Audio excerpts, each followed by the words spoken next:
It started as a simple traffic stop, just another humid summer night in a quiet Maryland suburb. But what the officer found in the trunk of that black sedan would haunt him forever. 2 suitcases, a smell no one could mistake. Inside, the decomposing bodies of 2 children. Behind the wheel sat Marissa Coleman, a woman who had been driving around for months with her darkest secrets sealed in the trunk. This wasn't a story about strangers. It was about family and the kind of evil that hides behind a familiar face. To understand how this nightmare began, we have to go back to 2020, to a modest apartment on Maple Ridge Boulevard in Brookvale, Maryland. 32-year-old Marissa Coleman lived there with her niece and nephew, 8-year-old Jaden and 7-year-old Lila.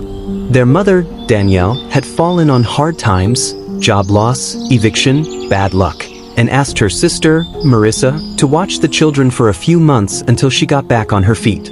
It was supposed to be temporary. Danielle believed her kids were in good hands.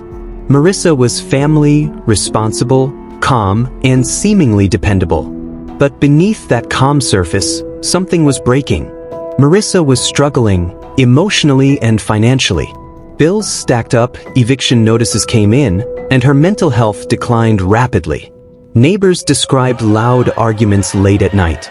They'd hear her talking to herself, pacing, muttering angrily through the walls. Still, no one thought the children were in danger. As weeks turned into months, Danielle began to lose contact.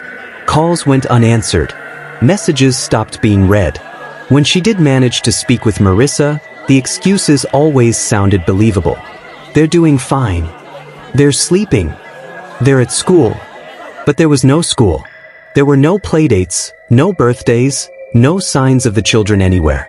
They had vanished, quietly, invisibly, inside the walls of that apartment. By mid-2021, Marissa's life was unraveling. She had lost her job and was days away from being evicted. Her car, an old black Honda sedan, had become her home, her storage, and her escape. What no one knew was that it had also become a tomb. Late one July night, around 11:30 p.m., a Brookvale police officer noticed the car swerving slightly, its temporary license tag faded and half-torn. The officer pulled her over, a stop that should have taken minutes. Instead, it would uncover a nightmare. As the officer approached, a strange, rotten smell drifted from the rear of the vehicle. When the trunk was opened, the sight inside was almost beyond comprehension. 2 small suitcases. Inside them, the decomposing bodies of 2 children. For months, Marissa Coleman had been driving with her niece and nephew in her trunk.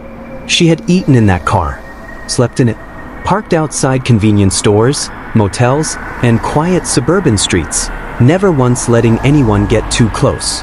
The medical examiner would later determine that Jaden had died nearly a year earlier. He suffered head trauma after Marissa struck him during one of her violent outbursts. Instead of calling for help, she wrapped him in a blanket and hid his body in a suitcase. A few months later, Lila also died, likely from neglect and blunt force injury. Her body was placed in another suitcase, right beside her brother's. The car became her coffin on wheels. And for over a year, Marissa Coleman carried her crime with her everywhere she went. The investigation that followed shocked the entire state. Detectives from the Brookvale County Homicide Unit quickly pieced together the horrifying timeline. They discovered that Danielle, the children's mother, had spent months trying to reach her sister. She had even tried to visit the apartment only to find it abandoned. Marissa had already been evicted, and her neighbors said she left suddenly, taking only her car.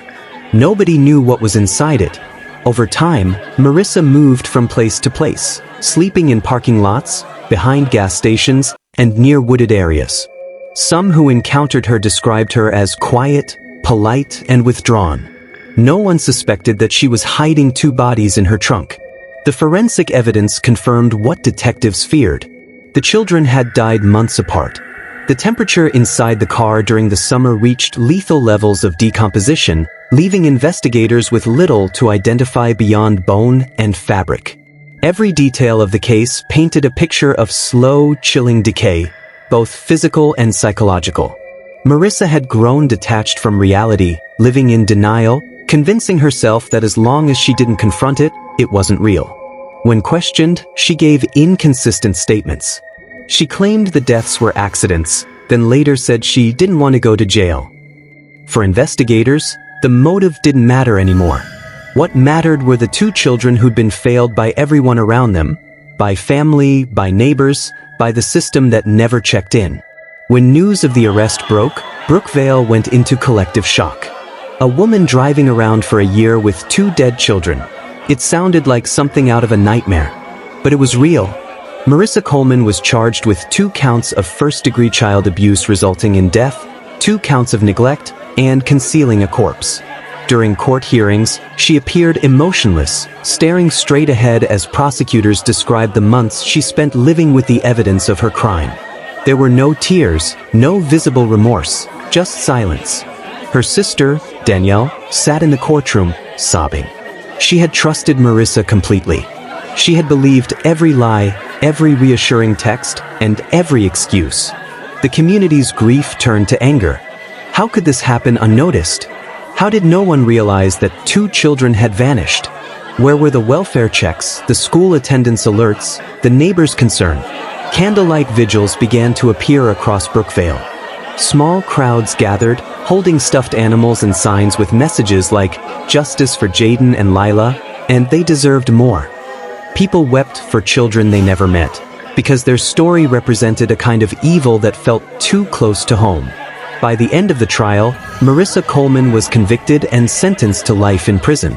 But even as justice was served, the tragedy remained unbearable.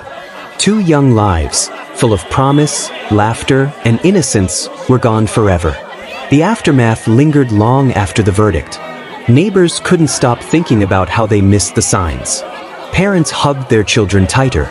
And for many, the image of those 2 suitcases in the trunk became a symbol of unimaginable betrayal. This story is more than just a crime. It's a reflection of how neglect and silence can turn into horror. Jaden and Lila trusted their aunt. They saw her as family, as safety.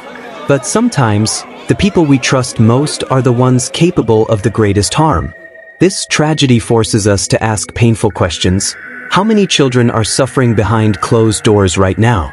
How many warnings do we overlook because we don't want to get involved? We like to believe evil is obvious, that it announces itself, that we'll recognize it when we see it. But sometimes, evil drives past us on the road, parks outside a grocery store, or waves politely at a neighbor before disappearing into the night. Marissa Coleman's story is not just about 2 children who lost their lives. It's about a community that didn't see what was right in front of them until it was too late. You thought you knew about trust and justice. If this story chilled you as much as it did us, make sure to subscribe and turn on notifications so you never miss another true crime case that'll leave you speechless. And when you're ready, check out our next video, another real-life story that will make you question everything.